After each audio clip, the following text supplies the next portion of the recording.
অতীতের সবচেয়ে নিকৃষ্ট শাসকের আমলে যা হয়েছে তার চেয়ে বেশি হয়েছে এই গত 11 মাসে।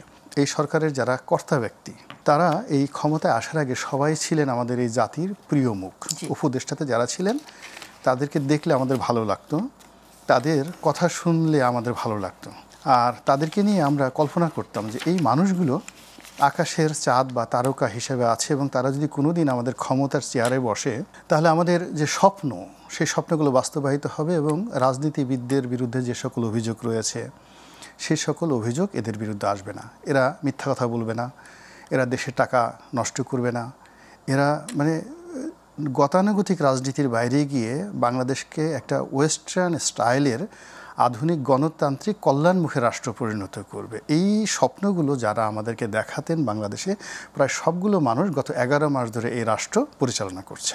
কিন্তু বাস্তবতা হলো যে আমাদের দেশের একেবারে বিতর্কিত, যাদেরকে আমরা অসভ্য বলি, যাদেরকে আমরা চোর বলি, ডাকাত বলি, গুন্ডা বলি, লেখাপড়া জানে না, ইয়াবা ব্যবসায়ী বলি, সে সকল রাজনীতিবিদরা সেই স্বাধীনতার পর থেকে এখন পর্যন্ত সর্বনিম্ন যত বাজেভাবে তারা দেশ চালিয়েছেন বিভিন্ন সেক্টরে, সেই বাজে জিনিসগুলোর চাইতেও এই গত 11 মাসে আমাদের জাতীয় অর্থনীতি, আইনশৃঙ্খলা, ইনস্টিটিউশনাল যেটা ধ্বংস হয়ে যাওয়া, প্রতিষ্ঠানগুলো ধ্বংস হয়ে যাওয়া এবং মানুষের মন এবং মননে বিষ তৈরি করা, এই কাজগুলো অতীতের সবচেয়ে নিকৃষ্ট শাসকের আমলে যা হয়েছে তার চেয়ে বেশি হয়েছে এই গত 11 মাসে। ফলে দেখুন, এরশাদের জমানাতেও কবিতা লেখা হতো, শেখ হাসিনার জমানাতেও সুন্দর সুন্দর সিনেমা হতো, গান হতো। ওই যখন হাওয়া ভবন ছিল তখনও বাংলাদেশে উল্লেখ করার মতো অনেক শ্রেষ্ঠতম মন এবং মননে অনেক কিছু স্বপ্ন ছিল, প্রেম ছিল, ভালোবাসা ছিল। কিন্তু গত 11 মাসে আমাদের সব কিছুতেই মনে হয় যেন করোনার আক্রমণ হয়েছে।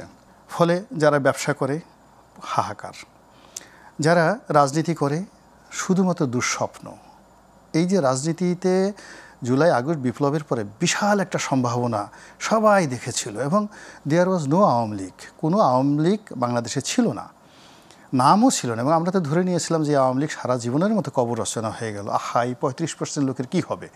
কিন্তু কি হলো, এই গত 11 মাস ধরে যারা ক্ষমতা আসার চেষ্টা করেছে, আসতে চাচ্ছে, এই করছে, তাদের সবারই এখন তো দুঃস্বপ্ন।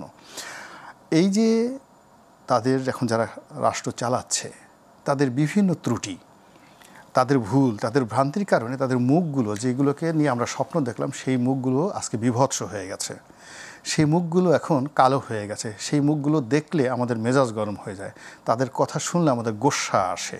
এবং তারই প্রেক্ষিতে কি হচ্ছে, এই যে দেখেন উপদেষ্টারা যখন এরকম একটা জায়গাতে গেল, একটা সিঙ্গেল লোক তাদেরকে অভ্যর্থনা জানানোর মতো ছিল না, এবং তারা যে অপমানিত হলেন এবং যে লাঞ্ছিত হলেন, এবং এখনও পর্যন্ত এই অশান্ত বাংলাদেশে মানে তাদের একটি কথাও, আজকে এই আমরা যখন টক শো করছি, সচিবালয়ের ঘটনা বলেন, মাইলস্টোনের উত্তরা দিয়াবাড়ির ঘটনা বলেন, এবং ঢাকা শহরের অন্যান্য এলাকাতে কোনো একটা জায়গাতে ইতিবাচক ফল আনেনি এখনও পর্যন্ত। বিক্ষুব্ধ এবং কালকে সারা বাংলাদেশে কি হবে till we do not know.